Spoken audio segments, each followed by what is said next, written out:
Okay, right. Good morning and welcome to the performance scrutiny people. I'm Councillor William J. Routley, the chair of the committee this morning. And we're going to go straight in because it's a cold, freezing day outside, but not too bad where we are at the moment. Apologies for absence. Do we have any? Yes, we've got apologies from Councillor Druitt. Councillor Druitt, thank you. Declarations of interest. Okay, if you come across any, just raise it or raise it at the end of the meeting. Minutes of the previous meeting is outlined on pages 3 to 6. I'm sure that we all have read these thoroughly through. So do we have a mover? The minutes. I move it, Chair. And a seconder. Thank you. Okay. Do you have any matters arising from those minutes? I don't see any myself. Okay. Well, we come to item 4, which is the budget and medium-term financial plan 24 to 25. I believe we've got an overview of this now coming from the Assistant Head of Finance, Rob Green. Rob, over to you. Thank you. Thank you very much, Chair. Good morning, all. As the Chair said, I'm going to give an overview of the process that we've gone through thus far in terms of determining next year's budget, but also some of the details around the budget gap and the situation that we're in and some of the context around that. And then colleagues from the respective services will be able to talk through their respective proposals, but also take any questions in relation to that. So as you're aware, where we are now, we're in the middle now of the public consultation process. This is obviously your opportunity as the Scrutiny Committee to scrutinise the proposals, particularly those that sit within this portfolio, and provide any comments that you may have for Cabinet to consider as part of their deliberations around a final budget proposal before that is ultimately considered by full council at the end of February. So in terms of the process that we've gone through, overall, it's a similar sort of process that we go through every year. We sort of start with the budget gap that we had identified at the point that this current year's budget was set, so last February. And at that point, we had a gap of about 15 million that we were looking at as part of our medium-term forward-looking planning. And then what we do is we go through a process over the course of the summer into the autumn of reviewing all of the assumptions that are contained within that gap. So things like funding levels, pressures, service-specific pressures, levels of inflation, to ultimately get to a position where we have a revised gap, and then obviously that's considered firstly internally and then ultimately by Cabinet in terms of a strategy around addressing that gap. And that's the process we follow every year, ultimately culminating in Cabinet considering their draft budget proposals, which took place last week, and then obviously we're into the consultation period that we're in now. So in terms of what's happened over the course of the last 12 months, so as I said, we had a net budget gap of about 15 million that we identified for 24-25 just under a year ago.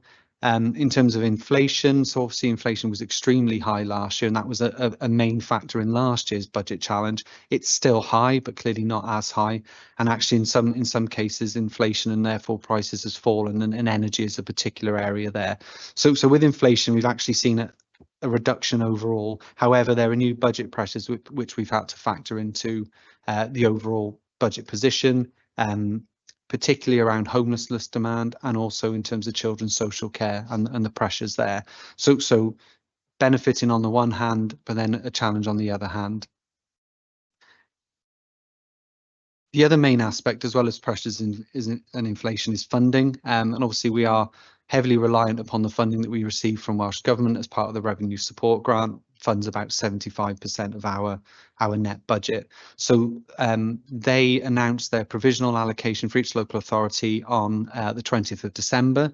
So you may have seen some of the headlines around this. So all local authorities, well, there was a base increase of about 3.1% for all local authorities, but Newport actually received the highest uplift in percentage terms at 4.7%, largely because of data changes that underpin the settlement moving in Newport's favour because of things like population increase. But obviously those increases, those data changes bring with them challenge and pressures on services. So, you know, it looks positive on the face of it, but clearly there's a challenge that comes with it. As I said, that was the highest increase in Wales in percentage terms, and that equated to just under £13.5 million of additional cash for Newport. And of that figure, about £4.5 million is due to those data changes that I mentioned. So on the face of it, that was positive. It doesn't necessarily mean it means it meets all of the challenges that we're facing. But the other aspect of the settlement that was announced on the 20th of December was the All Wales picture in terms of a number of key grants. And it does look like some of those key grants, some of which are underpinning core services, are set to reduce. An example particularly relevant to this committee is a social care sustainable workforce grant, which is seemingly set to reduce, and that will present a challenge. And that's something that we're still working through during this consultation period in the run up to Cabinet's final budget proposal. So in terms of where those changes over the course of the summer and more recently the settlement take us, that took us to a gross budget gap of about 25 million. That draft settlement announcement from Welsh Government reduced that figure to about 11 million. And then we've also got the Cabinet's proposal around council tax featured in. So that brings the gap down to 3.8%, 3.8 million, of which then savings have been proposed to address that gap. So as I said, 4.417 million of savings. You'll see from the papers that you've got, there's 592,000 of which are being consulted upon as part of the public consultation, with the balance, and obviously the majority in this case, being efficiency or operational savings, which will be taken under head of service delegation. So the focus of the consultation is obviously around those proposals that are being consulted upon. There's only 7 of those. However, obviously as a committee, you are, you know, perfectly within your right to comment and ask questions about the other proposals as well. It's important to mention that there is no specific school saving as part of the proposals. You'll recall that last year there was quite a substantial saving required from schools. There's nothing this year. So as per the draft budget, schools are being fully funded for the pressures that we've identified, and there's no requirement for any new saving from schools. In terms of the overall amount of savings, it is considerably less than last year. However, you know, coming off the back of that and previous years, it's still very challenging, and there's about 40 proposals in total. The other key aspect of sort of the Cabinet's approach to balancing the budget is council tax. So we would have had this time last year a base assumption of 4% in our medium-term plan, and Cabinet have determined to consult on a council tax increase of 8.5%, which I'm sure you're aware of. And just a small footnote to say that use of reserves, as per the draft budget, is not a prominent feature. It's not a sustainable solution, and it isn't a prominent feature within the budget. And then just to conclude from me in terms of the timetable that we're working to. So as I said already, Cabinet agreed their draft budget proposals last Wednesday, the 10th of January, and consultation commenced the day after. The consultation is going to run until 9th of February. Cabinet meeting again on the 14th of February, and obviously we'll consider any feedback received throughout the consultation period and up to the conclusion of the consultation period. And obviously we'll take that into account when making their final budget proposals, which will be announced on the 14th.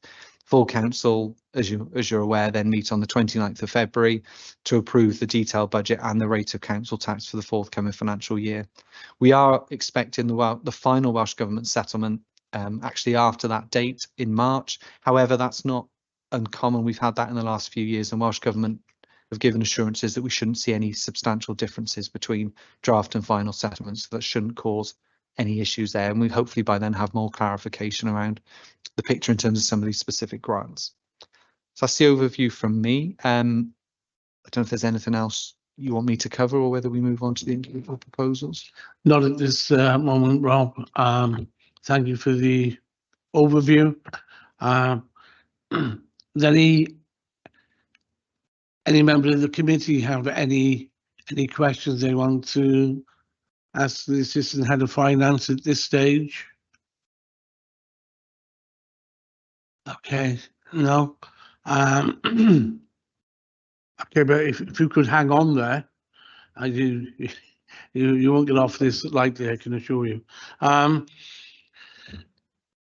Okay, we're gonna progress onto the report. The first part of the presentation report that's been presented to us is part one, was the report that was presented to Cabinet on the 10th of January. And I believe that's on pages 17 through to 32, 31. Does anybody have any questions they wish to ask upon the Cabinet report rather than taking this one page by page? If not, then we will note it as a report that's already been presented and already spoken upon elsewhere.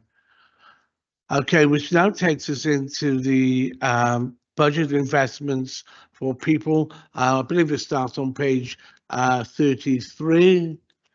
And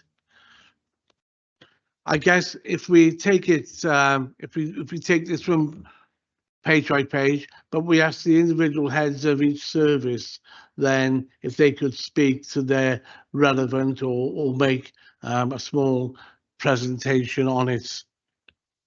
Yeah. Yeah, do you think so? Okay. Okay.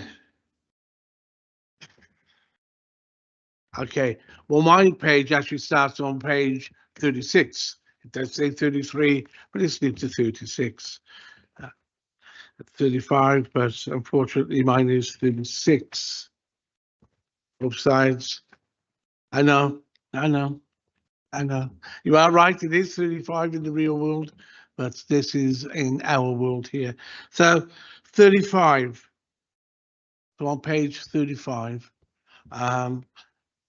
Do we have any questions on that on this page?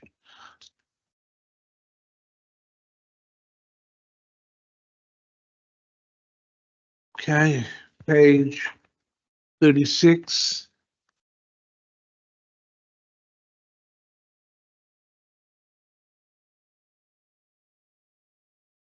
37.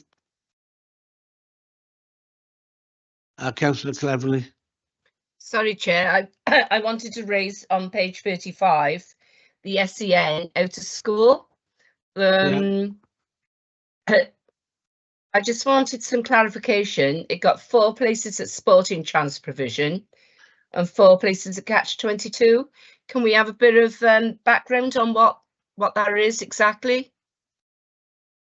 Yes, we can. I see that that the Chief Education Officer popped up and has popped away. Thank you, Sarah. Do you want to say anything on this? Councillor Bentley, can I come back to that question in a couple of minutes' time, please? So just Yes, by all need to means. look. Okay. Yes, thank you, Sarah. Okay, Thank you, Chair. no problem. Did I see a hand go up from Paul? Yes, Councillor Bright. Yeah, thank you, Chair. I might preempt it, actually. I was actually getting ready to talk about the following page, but it's also in relation to children's services. Okay. And schools, rather, sorry. Yeah, I would like, is that okay? Are we on that? Yeah. What page are you referring to? Well, I'm referring to page 37, Yeah. and in relation to the ALN provision schools. Okay. And my question is, last year when we were looking at the budget, funding for ALN will still be to be confirmed, and it was mentioned in the report that we weren't able to meet the ALN requirements of the students within Newport, and now I just want reassurance that this 231 figure is actually going to meet those requirements. So we're actually we've met the requirements for those students now, or we are going to meet those requirements for ALN students in Newport. Okay. Right, here we go, Sarah. There's 2 questions. Obviously, the first one from Jan and the second one from Paul. Yeah, if it's okay with you, Councillor Bentley, I'm going to answer Councillor Bright's question and then go back to Councillor Cleverly's in a couple of minutes. I'll come back. Yeah, sure, by all means. There are always cost pressures associated with ALM pupils, and there are probably more identified pupils with ALM than ever before since the pandemic, and there are more complexities with children and young people. So this has been added to the budget. It doesn't necessarily say that it's going to meet the needs of all learners, but schools have a wider responsibility in terms of their holistic budget to also provide for children. So this is one element of the funding on top of the individual school budgets which are allocated as well. However, I must say that we do know that this will be demanding of schools and the budget situation they find themselves in as well. So it won't necessarily provide everything so that it provides a perfect picture, but it is one additional step to supporting the recognised challenges for children with ALN and for schools that are supporting those pupils in the system. Thank you. Do you want to come back, Councillor Bright? No, thank you very much. I did only that last year that we didn't allocate money in the budget for ALN, so I'm saying this is a good thing that we now allocate. And I realise, well, yeah, I'm acknowledging it's a good thing we managed to put this money aside to support these students. Thank you, Councillor Bright. As I said, we will go back to page 35 when the head is ready. When you're ready, Sarah, just jump in and say you're ready, I guess. Page 37.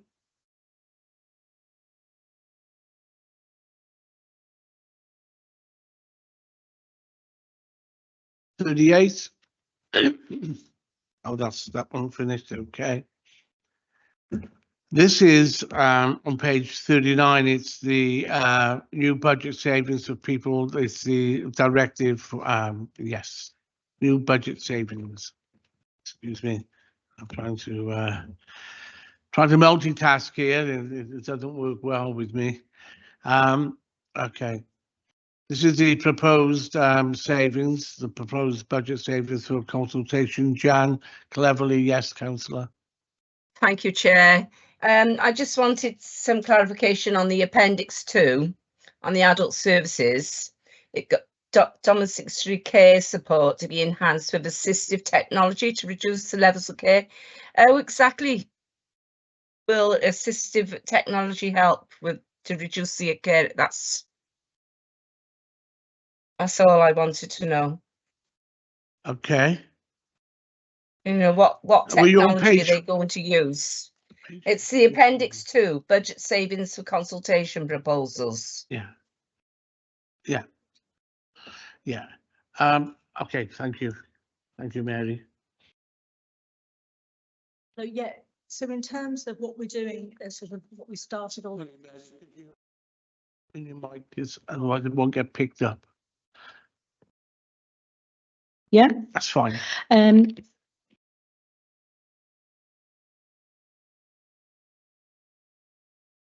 Okay. We've already started using this. As you know, we've got a smart hub that's available in the market for people and families to go along to see how parts of it could be used. So there are things like, people's curtains can be opened. There's comps where families can keep in contact with their families during the day. So instead of having maybe a prompt call at lunchtime, they can actually just screen into their loved one's home to say, have you taken your medication, mum? Have you eaten your sandwich or something like that? So there's things like that are happening. We've already started to introduce them now, and actually what the public are saying are actually that's what they like, because it actually gives them a bit more independence. They're a bit more control of whatever, instead of having to be at home for somebody constantly coming in and out. So it could be a reduction in terms of packages of care as we go forward, but it depends very, very much on the individual needs and the support around them. That's wonderful. Thank you very much for that. Technology is marvellous. There we go. Thank you. Yes, Councillor Helms. I suppose just to check on the same point, if it's a reduction in domiciliary care and sort of, some degree of replacement with assistive technology, I suppose that does come with an assumption that there's family who can do those jobs and check-ins, which the domiciliary care would have done before.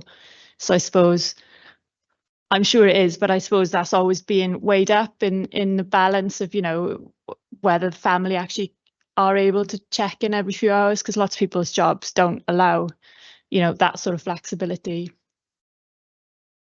Yeah, and I think what was clear in through the pandemic, where there was a lot more family support around because lots of people were furloughed and people were available. That isn't the case at the moment, but actually we have an awful lot of unpaid carers that this really has provided a bit of a lifeline to, in terms of them going out and knowing that their loved ones. It is never ever going to replace hands-on personal care that we still need to deliver for people who need that level of care at home. But it is just, it's an adjunct, it's an addition really. Thank you. Okay, right, thank you. Are you ready to come back to page 35, Sarah? Yes, I am, Councillor Ripley. So I now recognise that this was a budget demand for education, which is being met by the council. So this demand looks at what we need in central education to support children that might have had to go out of county to acquire their education because of their complex needs. And you'll know that there's been much work within the council to try and establish local provision where possible. And this demand links to looking back at our trends of the numbers of pupils that have required local provision in sporting chance and Catch 22. So Catch 22 generally being local provision for complex young people at a primary age, and sporting chance providing secondary provision for more complex children and young people. And so we will maintain our contract with those providers, and we probably have got about at least 30 places with each. But this provides us with an extra 4 places should we need it. Okay, now I'm sure that we will. If we didn't, then the costs that are provided by the council into the education budget would merely go into an underspend. But generally we do tend to need those places. It also suggests that our prior budget for out-of-county places and local provision is continuing to be met by the council as well. So we're consistently monitoring the number of young people that might need places and making sure that those are available to us. In addition as well, when we contract another 4 places for those local provisions, we're also doing quality assurance checks as well to make sure that additional pupils are well cared for, of course, and there is enough room in the provision, and that the ratio of adult to child is correct as well.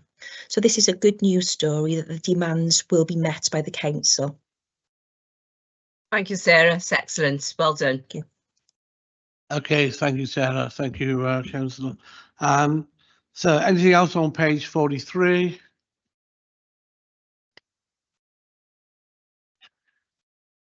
Okay, fees and charges. Okay, we're looking there at page 45, which is the fees and charges for the directorates. And it starts on page 47.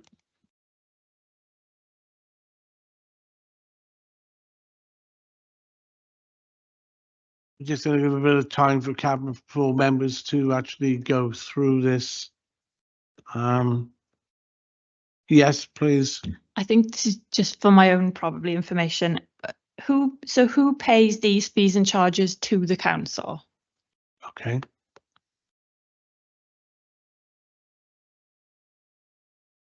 Okay, who wishes to answer that question? Anyone? Okay, so yeah, so just to say on the appendix there's a few green headings which set out who pays each charge. So the first block at the top are paid by other local authorities where they're utilising our services, and then from sort of about a quarter of the way down the page it's then resident charges.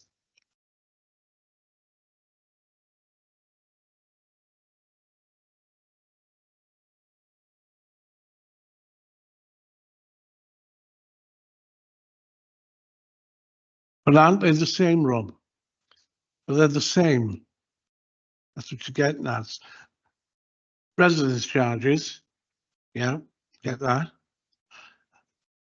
Identical to the local authority charges. Yeah, so there will be instances where the charges are the same, but I suppose it's just differentiating between Newport residents and other local authorities. So yeah, in these cases they are the same, but we're just being abundantly clear with how we set it out that these charges are either where they are different, we're setting that out, but also making it clear that I suppose in this case they are the same for the two. They are the same, and they are going up. They're rising by 7.6%. So where if we were to pay, I'm just trying to help you here. If we were to pay as an authority, if we just say Blanny Plant, we would be rising from 943 to 1,015 per week, but the residents are paying 943 and rising to 1,015 a week. So really, the service isn't paying anything, is it? The residents are paying for it. Yeah, but these are so when we say other local authorities, and correct me if I'm wrong, we're talking about residents from another local authority as their host local authority who are placed into these facilities. Right. Yeah. So it's Yeah, that's correct. So obviously we look after our own residents first, but there are times where we have a vacancy that maybe one of our neighbouring authorities might want to use, and they would be charged at the same amount. The person that would be going into that, taking up a placement, would always be means tested. We would do a full financial assessment to see what level of contribution they would make, but that would be the full cost. does that clear that up for you? So this is kind of like presumably a relatively smaller number of people coming from outside the authority and people who've got the means to support those fees. Yeah. Okay. Thank you. Okay. Thank you. Is there anything else going down that page?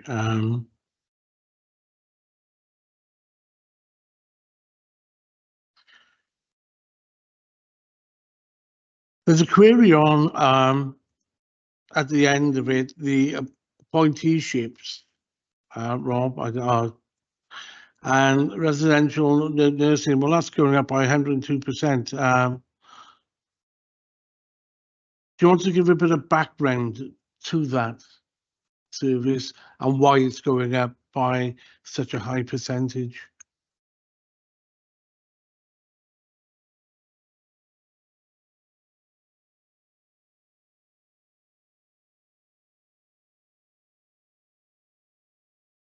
Okay, so I'm Yeah. referring to my colleague here, who's Yeah. the senior finance business partner of social services. So I think from what I understand, this is reflective of having done a thorough review and almost like a recosting exercise to say, right, we understand the service better, and this is the full cost. So yeah, I appreciate from a percentage point of view, clearly it's a very, very large percentage, but actually in cash terms, it's not as significant compared to some of the fees further up the list. And in terms of the service more generally, obviously that's something I can't talk about. I don't know whether Mary, perhaps you want to comment on that.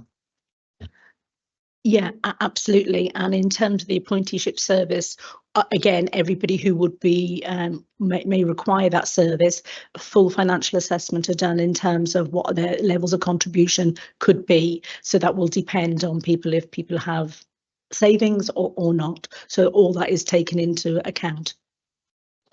Okay, so all that is means tested as well. Okay. Does anybody have any other questions on page 47?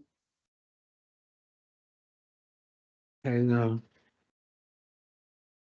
Okay, that actually takes us to the end of that part of the consultation. Looking at this now, I think my comments will come with the committee on our comments and conclusions up to the cabinet. There's no point in making them at this stage, and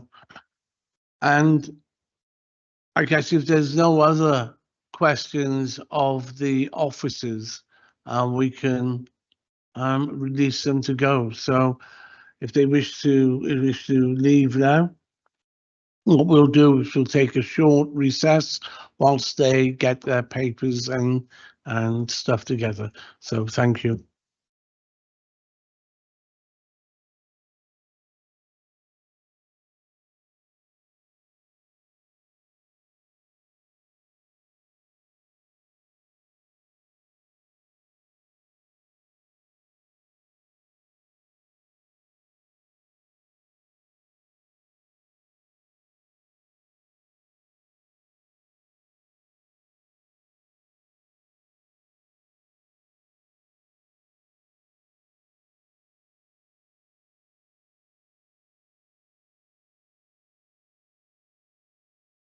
Okay, we're going to go back live now. Or if we I don't know if we were still live then. Okay, so we're going to go to the conclusions of what we feel. Does any member have any comments they wish to make first? Would it be helpful, Chair, if I go through what I've noted and then maybe? Yeah, please. Okay, so the only real comment that I noted was Councillor Bright's comment regarding the ALN investment, just that we're pleased to see us being invested in addition to this school's ISB. I haven't really captured any other comments around that. It was a lot of clarifications and further information. A committee content to recommend the proposals go ahead as they are? Is that the general consensus, or is there anything committee wish to add? Yes, please. I think I probably would want that comment I made noted about, you know, that where domiciliary care is replaced by assisted care, that's only strictly where they've assessed that, you know, family are capable, because it's not the same thing. No. Or just at least that thought is had to that when it's implemented. Paul? No, thank you, Chair. I was just agreeing that what Samantha said I'd like noted. Thank you. Yeah. The only comment from myself looking at these papers and what's been able to be achieved is that just as to when they're making their overall view is to bear in mind that the delivery of the service is one of the most important things. It mustn't step backwards, and the delivery for its clients mustn't be obstructive in any way at all. And that as you heard this morning, there are more people seeking the services now, more A&L services within our schools. As governors, we all know that. And but no, I got no further comments myself on it. Yes, Chair, Jan. listening from me either. Thank you, Jan. Okay. And we're lucky not to lose any services, because last year we were fighting to save Oakland's. Yes, last year we were in there was a different environment. Absolutely, almost seems like a different world that we were in last year. Okay, we're moving on to the scrutiny report now, and I'll hand over to Sam to take us through this part. Thank you, Chair. And just to note, I've had apologies from Councillor Townsend. She wasn't able to join the meeting. Okay. So if I look first to the action sheet, then we do have a few outstanding actions. I have chased them, I promise, and we'll get them to you as soon as we can. We had the figure for the 1.2% of education employees, and that was circulated last month, I believe. Our next meeting now will be the 20th of February for our regulated services reports and the short breaks offer review. And then there's only one more meeting on our forward work programme after that, which is the 26th of March for the recruitment and retention report, which was what committee requested. And there's an additional item there, the key stage 4 outcomes. But apart from that, that's all from me, Chair. If it's all right with yourself, just to double check, because I know obviously it's very important to get these recommendations right. So I just want to go through them again, if that's okay. The ALN funding is something we're pleased with. Councillor Howell's was highlighting the importance of domiciliary care not being replaced where it's not sustainable. Your comment, Chair, about making, when the overall review is made, to bear in mind that the importance of the continuation of service delivery quality, and that committee is content to recommend the proposals as they are. But that's all from me, I promise. Thank you. The work forward programme. Yeah, that's it. Okay, well, I'm